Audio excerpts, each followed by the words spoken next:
So it's great to be here. I just wanted to share with the entrepreneurs, specifically, our journey so far at MarkaVIP and share some interesting insights with you.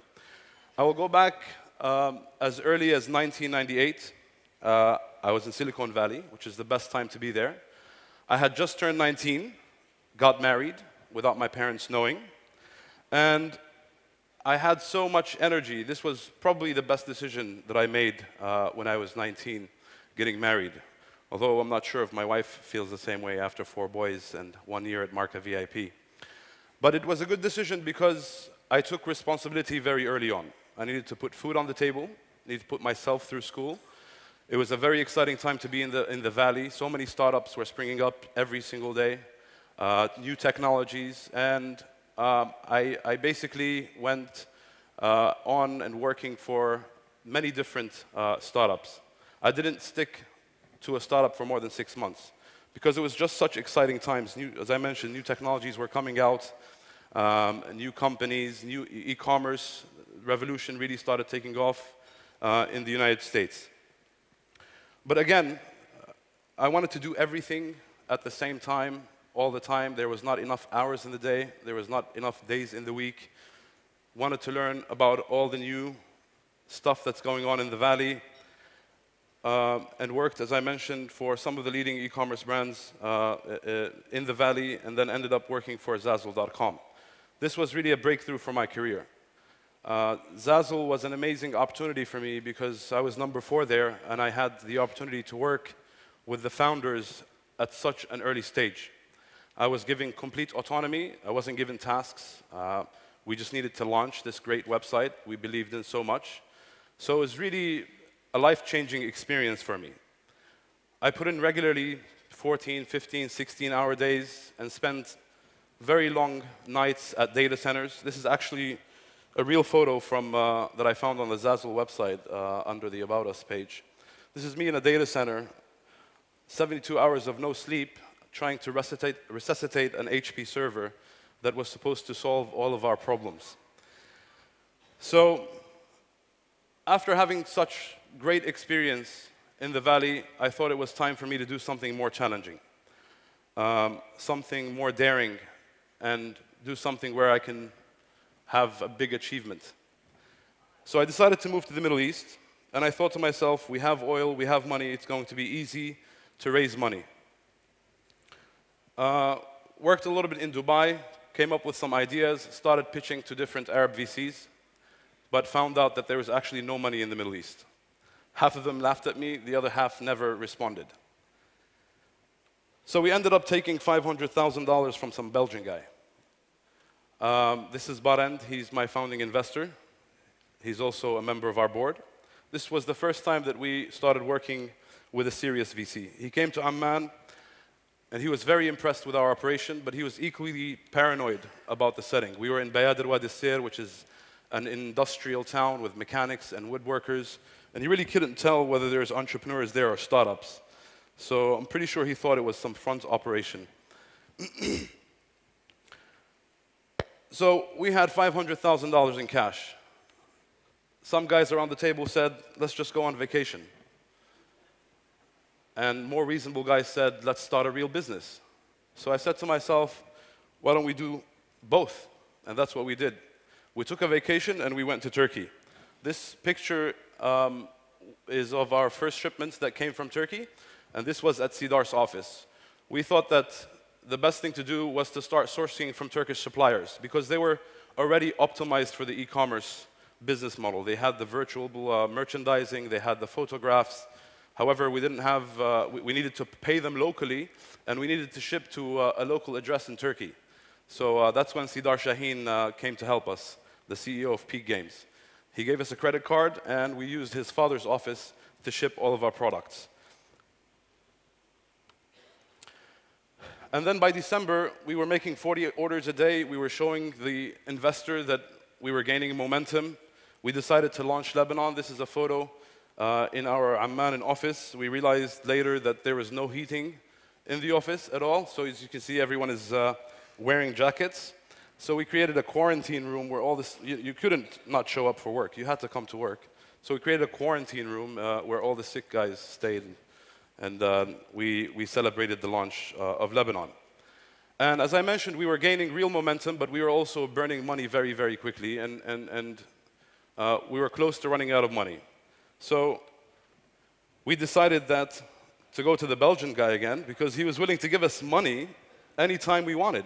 However, at this time, we didn't want him to have too much control over the business, so we decided to bring more people to the table, and that's when the Arab VCs actually invested. We raised $3 million. And then we launched the GCC with the extra money that we had. It was a good decision to start in Jordan and Lebanon, first because we didn't want to spend too much money in Dubai. As you know, salaries were very, very high and rent was very high. But it was good because we proved to ourselves that we can make this business happen in the most difficult circumstances. Operating a business out of Jordan with customs and cross-border transportation issues and the legal system, it's very, very difficult. So it was a very good experience. And then we went after the low-hanging fruits in the GCC. In March 2011, His Majesty King Abdullah II visited us at the Oasis 500 event, and we thank Oasis for arranging that. We believe that Oasis is actually one of the leading lights for entrepreneurs in the region. Dr. Osama Fayyad is an investor in MarkaVIP, as well as a director of the board. His Majesty he did not believe that this business was being run in Jordan, started by Jordanians, out of Bayad al-Wad al-Sir. We were doing 150 orders per day in March 2011. With the additional money, we started hiring very young, very smart, very bright individuals. I didn't want to bring any fat cats to the company in the beginning because they came with a lot of inefficiencies. They came with a lot of processes, too much politics. I focused very much on hiring very young people. The average age at my company is 22. And that's primarily because of Pamir and myself. Otherwise, it would have been younger. So at this rate, in April 2011, we were generating 200 orders a day. As you can see, we grew very fast. And to embrace this growth, we needed it to scale. Very few companies are able to scale beyond a certain order level. So obviously, we needed to get out of Jordan because at this time, Jordan was not working out. And we were paying so much money in taxes. And then we decided to launch our warehouse in Dubai, which was a 15,000 square foot facility. But we also needed to make sure our employees, who were working an average, again, of 15, 16 hours a day, were incentivized. So we chose a warehouse that had a swimming pool on the roof. And you can only find that in Dubai, where you can take a nice dip during break. By this time we had 80 employees, and people were going nuts over MarkaVIP, absolutely mad. We had improved our products, we had offered many brands, and improved the quality of our merchandise. The result was that people got so addicted to MarkaVIP. As an extreme example of this addiction, our top customer at MarkaVIP to date, after 1 year, spent $130,000. The second best customer spent $75,000. And the third best customer spent $30,000. This is all within 1 year. And with this momentum, we were doing 600 orders a day, and we raised our Series A funding from Invus and Lumia Capital, as well as Barend, the Belgian guy. He even put in money at that time as well. So this is TechCrunch, Wall Street Journal covering us, and we basically exploded.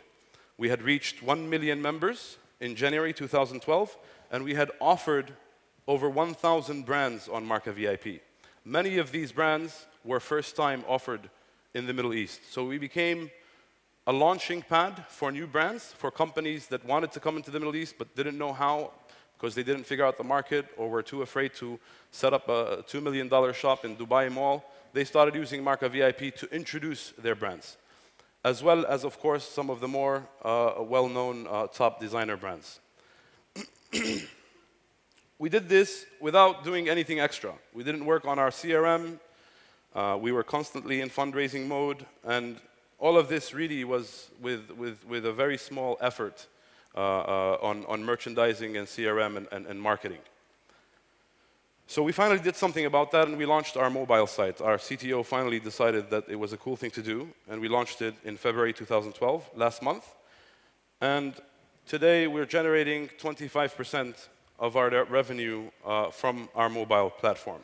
We decided to basically go all out after that, and we launched our Turkey studio. This is our actual studio in Istanbul. We were doing 1,500 orders this month in March, 1,500 orders per day. And we also decided to hire additional resources in Turkey, a whole bunch more people in the United States as well. This is our sourcing office. This is Ahmed Nabulsi in the middle. He's our VP of Business Development and the chief negotiator of the company. We also decided to hire more people in Dubai and many, many, many more in Jordan. We managed to create a fashion business where the ratio of men to women was 9:1. And today, the MarkaVIP machine after 1 year. We're at 255 employees. We've sold over 450,000 products on the website. 55,000 products alone were sold in March up until this hour. 1,750 products sold per day, or 1.5 products per minute. In 1 day in March, we sold $320,000 in 1 day in 24 hours. Unheard of in the Middle East. Actually, even unheard of in Silicon Valley at this stage. So, with all this growth, we are at cruising speed to reach $100 million in sales this year. This is the budget and this is the goal that we have. It's extremely challenging, but also equally rewarding. And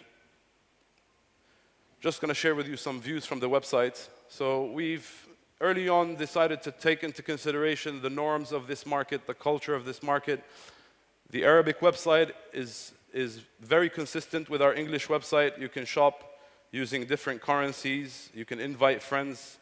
And we started offering also local brands. So today we're dealing with abaya brands from Dubai, from Lebanon, Islamic wear brands from Turkey and from Egypt, as well as Syria. And we are really promoting this, and we want to make sure that part of the business is to enrich the local brands as well. So this is just a snapshot of our website, and this is a snapshot of our orders today. So we're at $137,000 in the past 24 hours of sales, a total quantity of 1,253. Our average orders are 130. And just to show you here, we're very we made sure that we had instrumentation very early on. This is the key to e-commerce, is to make sure that you can calculate everything, you can track your customer, you know where the customer is, you know where they're spending money, what browser they're using, everything short of what the customer is wearing, we collect that information. And this is very, very critical for the early stages in a startup. A lot of companies don't start thinking about ERP deployments and in-depth Google Analytics deployments until later on in the business, where we actually took a very conscious decision early on to make sure that we have that. So,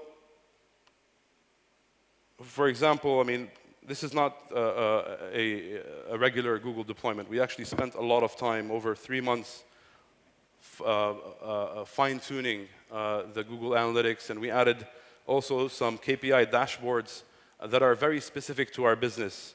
So right now, you've got 678 people shopping on the website. And we also focused on social media, because this was really the main driver behind our critical mass early on. Mainly, we used Facebook. We have 354,000 fans on Facebook today. And just to give you some insights on the business, we can go over our insights here. So we're reaching around 2 million people on Facebook every week. And the viral reach is even more amazing, where on a weekly basis, we are reaching 280,000 people virally. And every day we're generating around 1,000 to 1,500 likes. This is the spread of our users. So as you can see, the segment is basically between 18 and 44. These are our top clients.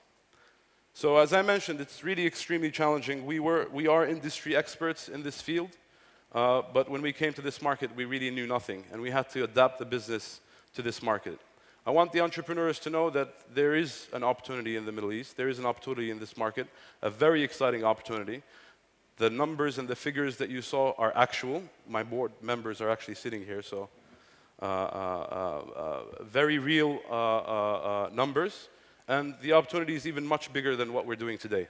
We believe that we're number one in terms of revenue, but we are also, again, very paranoid about some of the